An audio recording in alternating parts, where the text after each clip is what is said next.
15 जनवरी के लिए हमारे पास 2 एडिटोरियल हैं। दूसरा वाला एडिटोरियल है ईरान को लेकर, ईरान में हो रहे प्रोटेस्ट को लेकर और उसके इंटरनेशनल रिलेशंस को लेकर, यूएस के साथ उसके टेंशन को लेकर।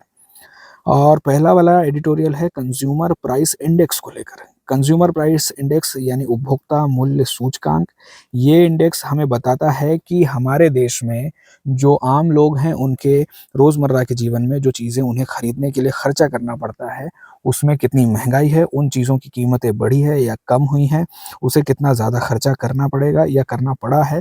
कैलकुलेशन तो बाद में ही होता है, तो कैलकुलेशन कैसे किया जाता है सीपीआई में, और सीपीआई के कैलकुलेशन को लेकर कुछ यहाँ पर दिक्कतें आई हैं।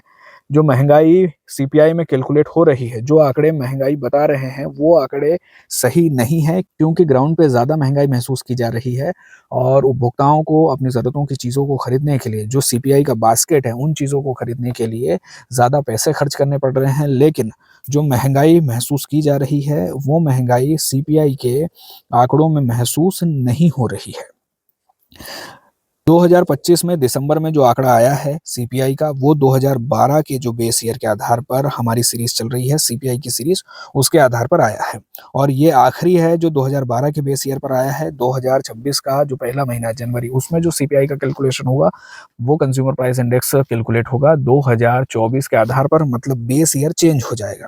तो एक चीज़ हमें समझनी है कि सीपीआई काम कैसे करता है। दूसरी चीज़ हमें समझनी है कि बेस ईयर का इसमें क्या रोल होता है, बेस ईयर क्यों होता है, और क्या बेस ईयर के चेंज होने पर आंकड़े सही आ जाएंगे, जो दिक्कतें हैं क्या वो दूर हो जाएंगी। इन्हें हम एक कैलकुलेशन से, एक रियल लाइफ एग्जांपल लेके समझेंगे, ताकि हम महंगाई को, महंगाई के कैलकुलेशन को और इसमें बेस ईयर के रोल को, और कैसे बेस ईयर से महंगाई का जो आंकड़ा है वो चेंज हो सकता है, उसमें जो दिक्कतें हैं वो दूर हो सकती है। तो इन बातों को हम इस एडिटोरियल में देखेंगे।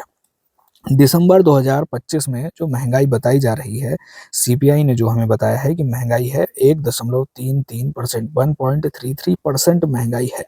लेकिन महंगाई बहुत ज़्यादा महसूस हो रही है कहाँ पर? मार्केट में, पॉकेट पर, वॉलेट में महंगाई बहुत ज़्यादा महसूस हो रही है, और सीपीआई सही आंकड़े रिफ्लेक्ट नहीं कर पा रहा है। अप्रैल से दिसंबर के बीच में जो महंगाई है 2025 में, सिर्फ 1.7% है। और इसी पीरियड में पिछले साल यानी 2024 में महंगाई थी 4.9%। पिछले साल महंगाई ज़्यादा थी, इस साल महंगाई बहुत कम है। और जो महंगाई कम है, क्या वो कम महंगाई महसूस हो रही है, क्या उससे कंजम्पशन बढ़ा है? ये बातें सही नहीं है, क्योंकि महंगाई बहुत ज़्यादा महसूस की जा रही है और परिवार ज़्यादा खर्च करने को मजबूर हैं, खर्चा नहीं चल पा रहा है, बजट बिगड़े हुए हैं। लेकिन सीपीआई जो है कि अपने आंकड़े को सही से नहीं बता पा रहा है, सीपीआई का आंकड़ा महंगाई को सही तरीके से रिफ्लेक्ट नहीं कर रहा है। और सबसे बड़ा सवाल है कि ऐसा क्यों हो रहा है? अगर महंगाई बहुत कम है, महंगाई कम हुई है, तो उपभोग यानी कंजम्पशन बढ़ना चाहिए था, लेकिन मार्केट में ऐसी कोई डिमांड बढ़ी हुई नहीं है, कंजम्पशन नहीं बढ़ा है, लोगों ने खरीदारी नहीं बढ़ाई है, बल्कि उनके पॉकेट पर और ज़्यादा लोड आ गया है और ज़्यादा खर्चा उनका बढ़ा है। क्योंकि महंगाई ग्राउंड पर महसूस की जा रही है, और महंगाई रिफ्लेक्ट नहीं हो रही है सीपीआई के आंकड़ों में। एक तरफ महंगाई ज़्यादा है, दूसरी तरफ आंकड़ों में रिफ्लेक्ट नहीं हो रही है, यही समस्या है, और इसको लेकर बेस ईयर चेंज करने की बात चल रही है।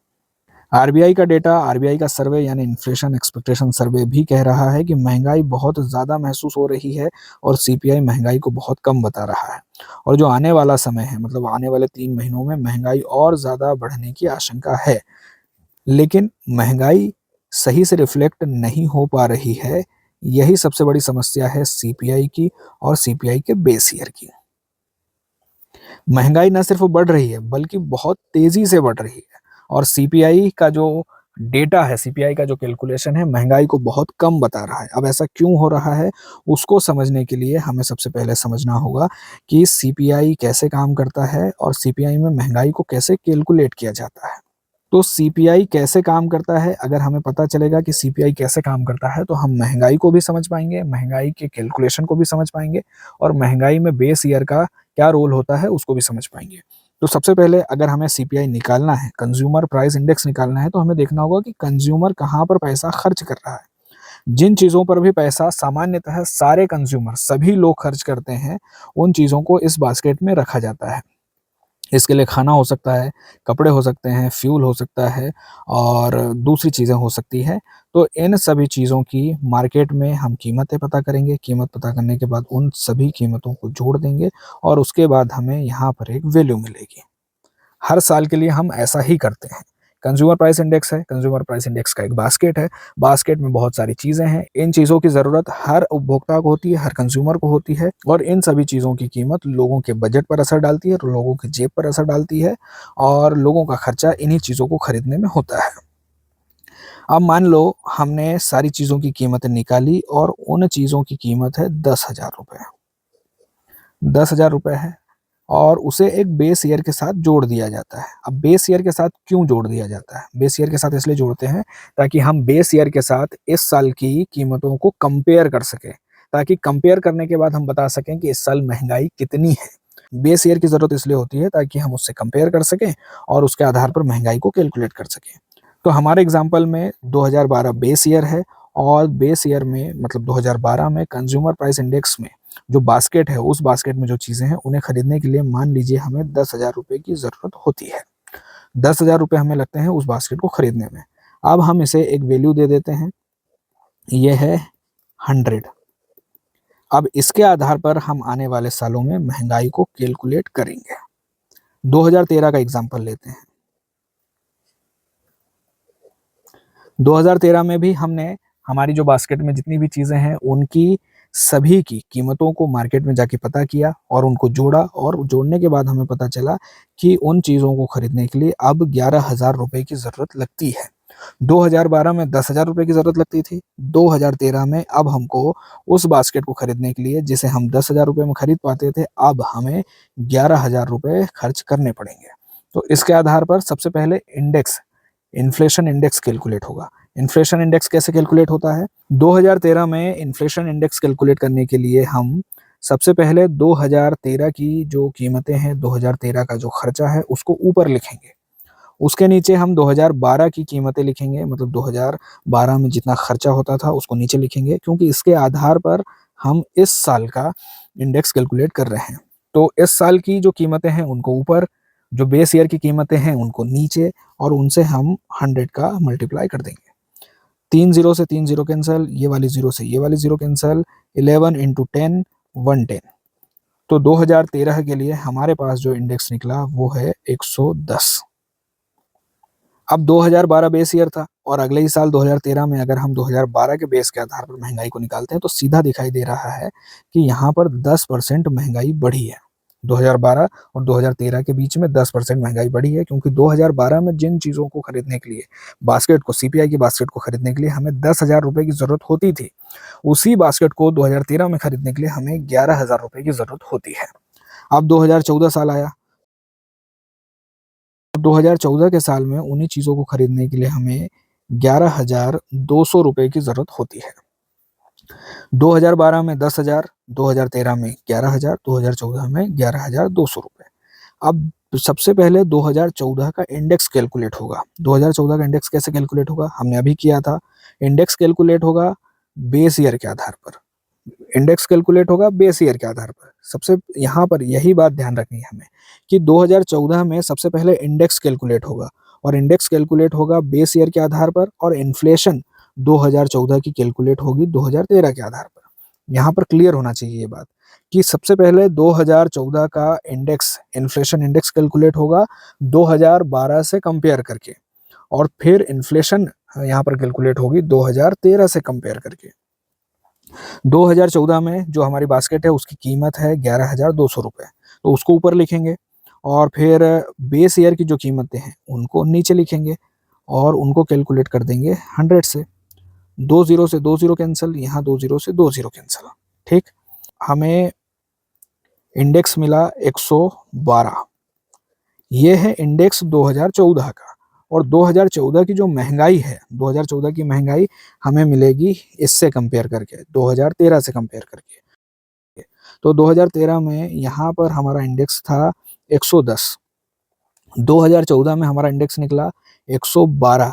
इनका हम डिफरेंस निकालेंगे। 2014 में महँगाई बढ़ गई है, तो महँगाई बढ़ गई है तो 112 माइनस 110 नीचे लिखेंगे पुराने वाले इंडेक्स को, मतलब 110 को और इसमें 100 का मल्टीप्लाई कर देंगे। अब इसको सॉल्व करने के बाद जो हमारे पास आंकड़ा मिलेगा वही होगी हमारी इन्फ्लेशन, वही होगी हमारी महंगाई। तो 0 से 0 कैंसिल, इसके बाद इसका डिफरेंस होगा 2, यहाँ पर हम इसको मल्टीप्लाई करेंगे तो 20 बटे में अपॉन में 11, और इसको कैलकुलेट करने के बाद हमें मिलेगा 1.8%। तो 2014 की महंगाई हुई 1.8%। तो हमने क्या किया, फिर से एक बार देख लेते हैं। सबसे पहले तो बेस ईयर लिया, बेस ईयर 2012 लिया। 2012 में बास्केट में जितनी चीज़ें हैं उन चीज़ों की सभी की कीमतें जोड़ दी। सभी चीज़ों की कीमतें जोड़ने के बाद हमें पता चला कि इस बास्केट को खरीदने के लिए हमें 10,000 रुपये की ज़रूरत पड़ती है। 10,000 रुपये को हमने 100 वैल्यू दे दी। अब इसके आधार पर आने वाले समय में, मतलब आने वाले ईयर में, हम उसका इंडेक्स कैलकुलेट करेंगे। 2013 का इंडेक्स हमने कैलकुलेट किया, तो सबसे पहले 2013 के इंडेक्स को कैलकुलेट करने के लिए हमें ये तो पता होना चाहिए कि जो हमारी बास्केट है उसकी कीमत क्या है। तो हमने फिर से मार्केट गए, मार्केट में देखा कि उन सभी चीज़ों की कीमतें क्या हैं, उन्हें जोड़ा और हमें पता चला कि 11,000 रुपये में अब बास्केट मिल रही है। 2013 में 11,000 रुपये में, 2012 में 10,000 रुपये में। अब दोनों से हमने क्या किया, सबसे पहले इंडेक्स को कैलकुलेट किया। तो इंडेक्स को कैलकुलेट कैसे किया जाता है, नई वाली जो कीमत है उसको ऊपर लिखेंगे, पुरानी वाली जो कीमत है उसको नीचे लिखेंगे और उसमें 100 का मल्टीप्लाई करेंगे, और इसको सॉल्व करने के बाद हमें मिलेगा यहाँ पर इंडेक्स, जो कि था 2013 में 110। अब इस 110 को इस 100 से कंपेयर करेंगे और हम देखेंगे कि कितना बढ़ा है। 10% बढ़ा है, तो हम कहेंगे 2013 में महंगाई है 10%। 2013 में महंगाई है 10%। अब ऐसे ही 2014 का कैलकुलेट करेंगे, और 2014 के कैलकुलेट करने पे हम सबसे पहले वही जाएंगे मार्केट। मार्केट में देखेंगे कि हमारी बास्केट में जितनी भी चीज़ें हैं उन चीज़ों की कीमतें कितनी हैं। सभी चीज़ों की कीमतों को जोड़ देंगे। जोड़ने के बाद हमें जो मिलेगा, लगभग मान लीजिए हमें मिलता है 11,200। तो 11,200 को कंपेयर करेंगे, मतलब 2014 के इंडेक्स को निकालने के लिए 2012 में जो बास्केट की कीमत है उसको यूज़ करके, यानी 11,200 ऊपर लिखेंगे, नीचे लिखेंगे हम 10,000 रुपये, 100 से मल्टीप्लाई करेंगे और हमें मिलेगा 112। तो ये इंडेक्स निकला हमारा 2014 का 112। 2014 की महंगाई को कैलकुलेट करने के लिए सबसे पहले हम निकालेंगे इंडेक्स। इंडेक्स निकलेगा बेस ईयर के आधार पर, और बेस ईयर के आधार पर जो इंडेक्स निकलेगा उसको हम कंपेयर करेंगे 2013 से, और 2013 से यहाँ पर महंगाई बढ़ी है सिर्फ 1.8%। अब यहाँ पर खेल क्या है, बेस ईयर यहाँ पर 2012 है, 2013 महंगाई है 10%, 2014 में महंगाई है 8%।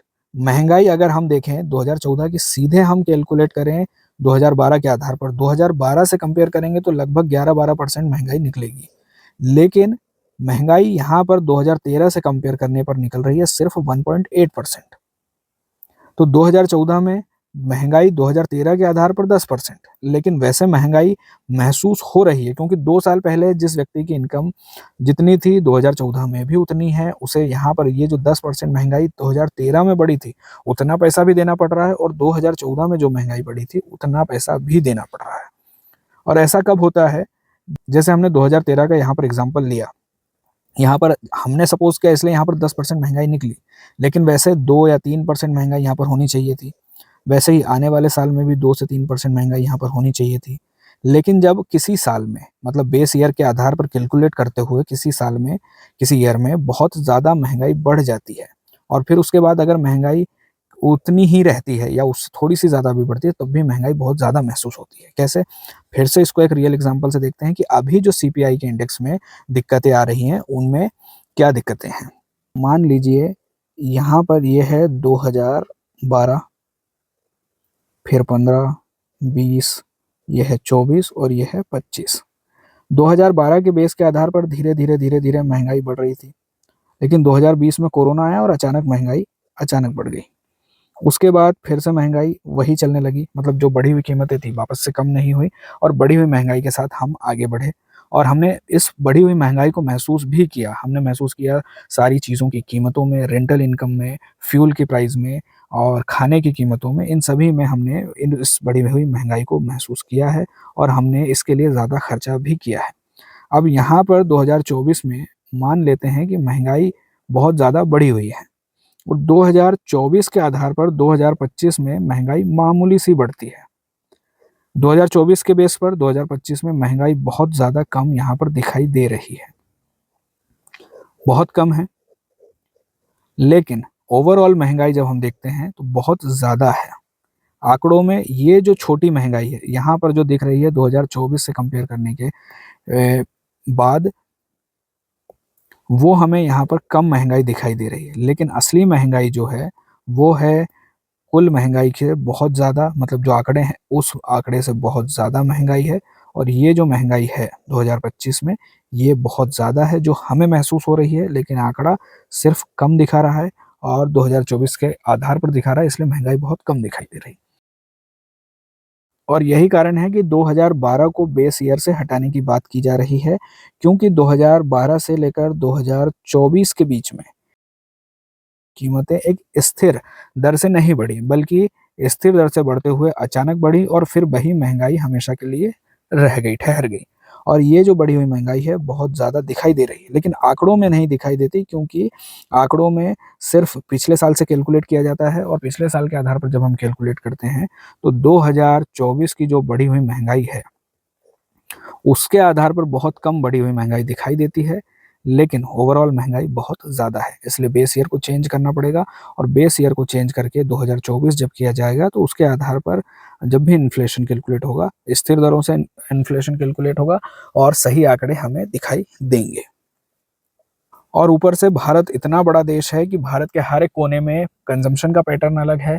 लोग अलग-अलग चीज़ें खरीदते हैं, अलग-अलग चीज़ों की ज़रूरत होती है उन्हें और अलग-अलग क्षेत्रों के लिए महँगाई अलग होती है और उनके कंजम्पशन पैटर्न अलग होते हैं। तो इसको भी एक आंकड़े में बता पाना बहुत ज़्यादा मुश्किल होता है, लेकिन फिर भी अगर हम मान लें कि अगर कोई समस्या ना भी होती बेस ईयर में, तब भी सीपीआई पूरे देश के लोगों की ज़रूरतों को नहीं रिफ्लेक्ट कर पाता है। तो इसमें पहले से भी समस्या है, ऊपर से बेस ईयर की समस्या भी आ गई, क्योंकि बीच में 2012 से 2014 के बीच में अचानक महँगाई बढ़ी थी, तो यहाँ पर बेस ईयर की प्रॉब्लम भी हुई और वैसे भी इसमें समस्याएँ तो थी ही, क्योंकि 2012 के बाद जो सब्सिडी आधार पर, सब्सिडी बेस पर जो चीज़ें मिलने लगी हैं, जैसे मान लीजिए आपको खाने के लिए अनाज मिलता है, अब उस अनाज को खरीदने की ज़रूरत नहीं होती, फ्री में अनाज मिल जाता है या बहुत कम कीमतों पर अनाज मिल जाता है।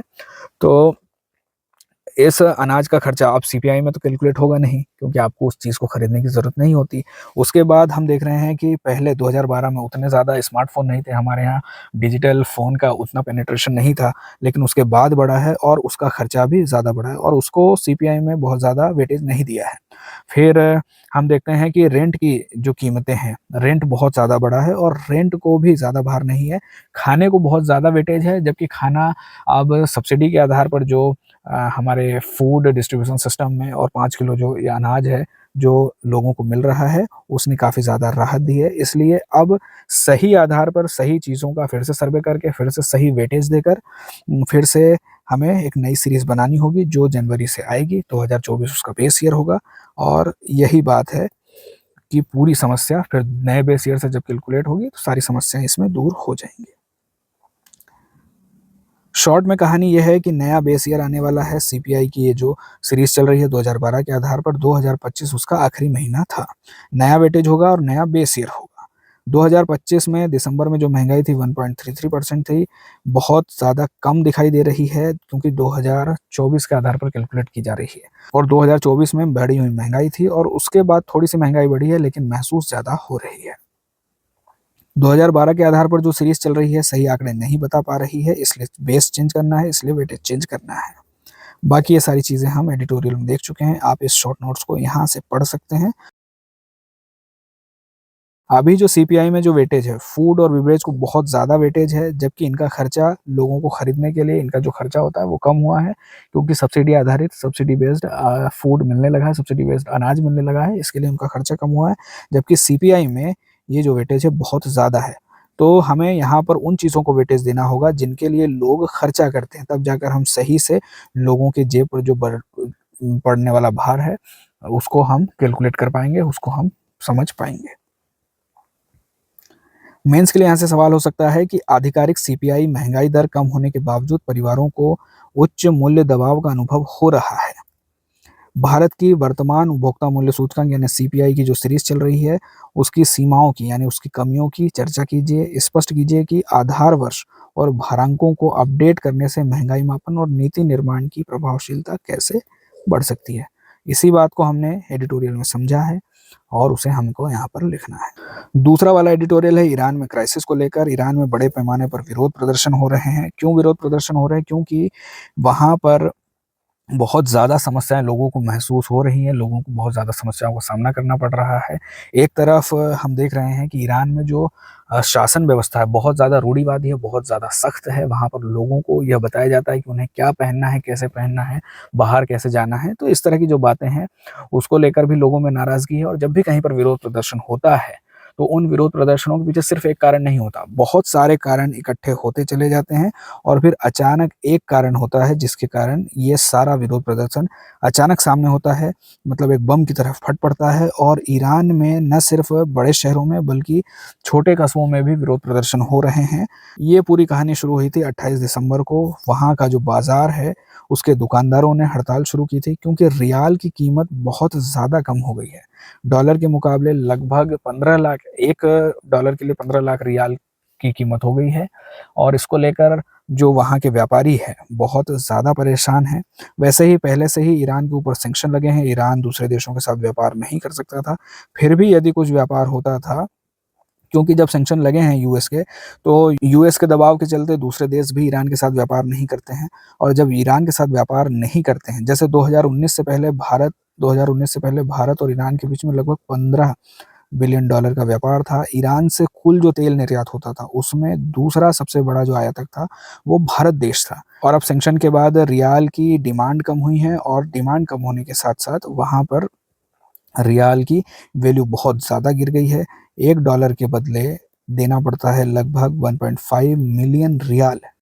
और जब डॉलर की कीमत बहुत ज़्यादा बढ़ गई है तो यहाँ पर इंपोर्ट करना, वैसे तो इंपोर्ट हो नहीं सकता, चोरी छिपे जो भी इंपोर्ट होता है बहुत ज़्यादा महंगा हो गया है। दुकानदारों को व्यापार करना महंगा हो गया है। जो ज़रूरत की चीज़ें ईरान में बनती हैं वे तो ईरान में बिक सकती हैं, लेकिन जो चीज़ें बाहर से बुलवानी होती हैं, जैसे भारत ईरान को चावल, सब्जियाँ और दवाइयाँ देता था और बाकी जहाँ से भी जो दूसरी चीज़ें आती हैं, उनकी कीमतें भी बहुत ज़्यादा बढ़ गई हैं। तो महँगाई, एक तो कारण है महँगाई, दूसरा प्रशासन का बहुत ज़्यादा सख्त रवैया, तीसरा वहाँ का जो आर्थिक ढांचा है बिखर रहा है, जनता में बहुत ज़्यादा नाराज़गी है और उसको लेकर विरोध प्रदर्शन हो रहे हैं।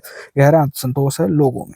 ऊपर से जो विदेशी ताकतें हैं, मतलब इज़राइल है और यूएस है, वो भी इस पूरे प्रदर्शन को भड़काने की कोशिश कर रहा है। जो अभी जो वहाँ की रेज़ीम है, वहाँ का जो इस्लामिक रिपब्लिक वाला जो सिस्टम है, मतलब 1979 से पहले जो व्यवस्था थी, उस व्यवस्था को एक क्रांति के बाद बदला गया और जो नई व्यवस्था इस्लामिक रिपब्लिक वाली, उसका ईरान के साथ अच्छे संबंध नहीं है। ईरान अपने न्यूक्लियर टेस्ट करता है, अपने न्यूक्लियर पावर को बढ़ाने की कोशिश करता है। इस पूरे रीजन में, मतलब मिडिल ईस्ट का जो पूरा क्षेत्र है, यहाँ पर अपना प्रभाव बनाने की कोशिश करता है। ईरान के बहुत सारे प्रॉक्सी गुड्स हैं जो वहाँ पर मिडिल ईस्ट में अलग-अलग देशों में ऑपरेट करते हैं। जैसे यमन में हूथी विद्रोही काम करते हैं, इज़राइल में हमास और लेबनान में हिजबुल्लाह जैसे संगठन हैं, वहाँ पर ईरान उनको मदद करता है।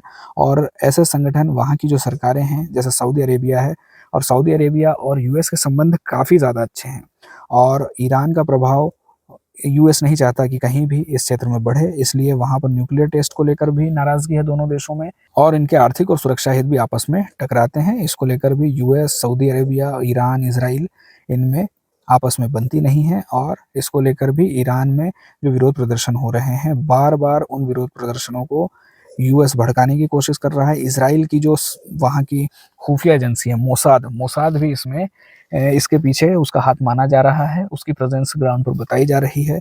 ऊपर से इज़राइल की सरकार यहाँ पर बहुत ज़्यादा सख्त रुख अपना रही है, लोगों की यहाँ पर हत्याएँ भी हो रही हैं, बहुत सारे लोग मारे गए हैं, प्रदर्शनों में भी मारे गए हैं और वैसे भी सरकार बहुत ज़्यादा दमनकारी रवैया अपना रही है।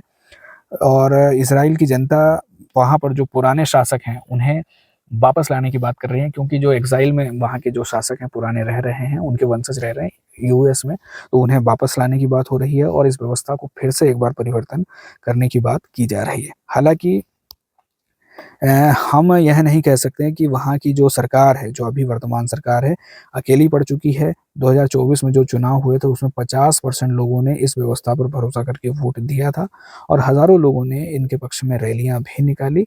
तो ये पूरा जो अनरेस्ट है ईरान में चल रहा है और इसमें अंतर्राष्ट्रीय हाथ भी है और इंटरनल समस्याएँ भी हैं। तो दोनों तरह से समस्याएँ यहाँ पर खड़ी हुई हैं। हालाँकि इस पूरी समस्या का समाधान वॉर में नहीं है क्योंकि वॉर का क्या जो परिणाम होता है वो हम देख चुके हैं। इस पूरी समस्या को सिर्फ़ कूटनीतिक माध्यम से, बातचीत के माध्यम से तत्काल सुधार करके, अर्थव्यवस्था में सुधार करके, कानूनों में सुधार करके और विदेशों के साथ अच्छे संबंध बनाकर ही सुधारा जा सकता है, तब जाकर ये समस्या हल होगी। क्योंकि युद्ध के क्या परिणाम होते हैं, कितने बुरे परिणाम हो सकते हैं, ये हम देख ही रहे हैं। हमने अभी इज़राइल में देखा, उससे पहले लीबिया में देखा, अफ़गानिस्तान, इराक में देखा और इससे पूरा देश बर्बाद हो सकता है, भीषण तबाही हो सकती है, अर्थव्यवस्था पीछे जा सकती है, वैश्विक चूँकि यहाँ से ये वाला जो क्षेत्र है, इस पूरे क्षेत्र से दुनिया भर में लगभग 25 से 30% एनर्जी एक्सपोर्ट होती है और ये जो हॉर्मूज़ ऑफ स्ट्रेट है, यहाँ से भी बड़े पैमाने पर तेल का परिवहन होता है, तो ये सारी सप्लाइज़ यहाँ से युद्ध के कारण कट सकती है। दुनिया भर में एनर्जी के लिए क्राइसिस खड़ा हो सकता है, तेल के दाम महँगे हो सकते हैं, महँगाई के कारण लोगों में अनरेस्ट हो सकता है, तो पूरी दुनिया को समस्या हो सकती है इस क्षेत्र में यदि कहीं पर भी कोई भी अनरेस्ट या युद्ध खड़ा होता है तो। हमने देखा भी है जब भी कहीं पर वॉर होते हैं, रेड सी में या स्ट्रेट ऑफ हॉर्मूज़ पर कोई भी डिस्टर्बेंस होता है, तो उसका प्रभाव सीधे तौर पर हमारी जेब पर भी पड़ता है। तो कहानी कुल मिलाकर ये है कि वहाँ पर ईरान में बड़े पैमाने पर विरोध प्रदर्शन हो रहे हैं, राष्ट्रव्यापी आंदोलन खड़े हो चुके हैं। 28 दिसंबर से जो विरोध प्रदर्शन शुरू हुए थे, जो इन व्यापारियों ने किए थे, दुकानदारों ने किए थे और ये दुकानदार जो हैं, इनकी बहुत ज़्यादा इम्पोर्टेंट भूमिका थी, बहुत ज़्यादा महत्वपूर्ण भूमिका थी। जो 1979 की क्रांति हुई थी, उसमें इसने ही बड़े पैमाने पर सपोर्ट किया था, जो अभी रिज़ीम चल रही है, उसको लाने के लिए और लेकिन अब आर्थिक सैंक्शन के चलते और महँगाई के चलते, भ्रष्टाचार के चलते और सख्त कानूनों के चलते सभी लोगों में नाराज़गी है और बड़े पैमाने पर विरोध प्रदर्शन हो रहे हैं, जनता सड़कों पर है। ये सारी बात यहाँ से एडिटोरियल में हम पढ़ सकते हैं और इसको लेकर हम पिछले एडिटोरियल्स में भी काफ़ी डिटेल में बात कर चुके हैं। ईरान की ज्योग्राफ़ी को लेकर, ईरान की हिस्ट्री को लेकर, ईरान की राजनीतिक व्यवस्था को लेकर हमने डिटेल में देखा है, उसके पड़ोसी देशों को भी देखा है, उसकी ज्योग्राफ़ी को भी देखा है और पिछले एडिटोरियल में हम जाकर देख सकते हैं। आज के लिए इतना ही, कल फिर मिलेंगे।